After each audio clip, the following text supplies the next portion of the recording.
On decoupling the two economies, which only emerged basically in the commentary and the academic literature, Togo, about a year and a half ago. If you looked for decoupling as a term to describe what's happening in the US-China relationship, it's not been around very long. It's one of those words that kind of emerge in a journal article somewhere, and then someone reads it, and then someone else reads it, and then it's bonk. There it is, as the central organising principle of US grand strategy and the Chinese response. Well, I'm a bit more sceptical than that. And if in this collection of essays from me, there is a longish one at the University of California, San Diego, November last year, where I try to go through the entrails of decoupling. What's happening in trade? What's happening in FDI, foreign direct investment? What's happening in capital markets? What's happening in technology markets? What's happening on the question of talent, the universities, people? And what's happening on the question of currency? Right. And one I should address further in the future is what's happening on the question of technology standards and the regulation of technology, for example, digital governance and telecommunications governance in the future. All I'd say is on decoupling, the reality suggests it is so far partial and primarily focused on certain elements of technology. Huawei is the poster child of that. That's 5G telecommunication systems. The next cabs off the rank would seem to me to be what happens with semiconductors and what then is happening with supercomputers and what then happens more broadly with artificial intelligence. And there's a view in both capitals that he who takes the commanding heights on artificial intelligence commands the future, and ultimately the resolution of who has the balance of power in their favour and the high strategy, the grand strategy of both countries in this decade of living dangerously. Second point is, how does China look at all that? Well, two big changes in political vocabulary since Xi Jinping came to office.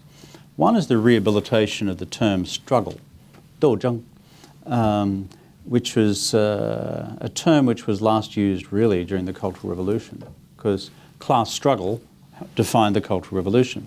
And if you read your Marxist classics, struggle is the essential dynamic of an ongoing revolutionary party. Deng Xiaoping said, we've had enough of that, too much struggle, thank you very much, let's go make some money.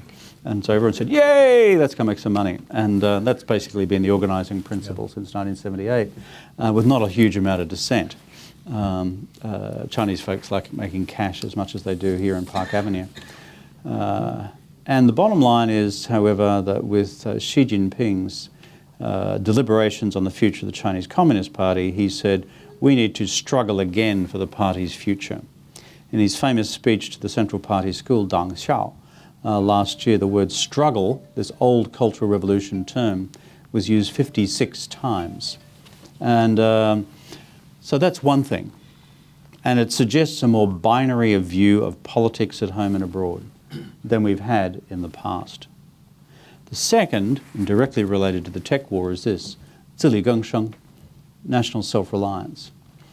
Now this term, 自力更生, self-reliance, again, was basically a Cultural Revolution term, and to some extent you could see its resonances in the 50s as well, particularly in and around the first great Maoist disaster, otherwise called the Great Leap Forward, which killed 30 million people.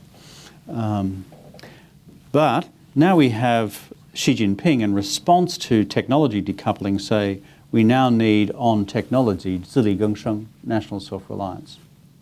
And the overwhelming redirection of China's national resources in the direction of saying we must therefore have comprehensive indigenous capabilities across chips, semiconductors, as these are the arteries in the engine room of all that flows in the rest of the technology platforms for the future, most spectacularly artificial intelligence. And as far as semiconductors are concerned, where does that industry anchored and has its great strengths in the world? Here in the United States, led by companies like Intel. But also in Taiwan with TSMC and also with Samsung in Korea. And the industry would say to you that the Chinese are somewhere between 5 and 10 years behind, depending on the category of chip that you're looking at.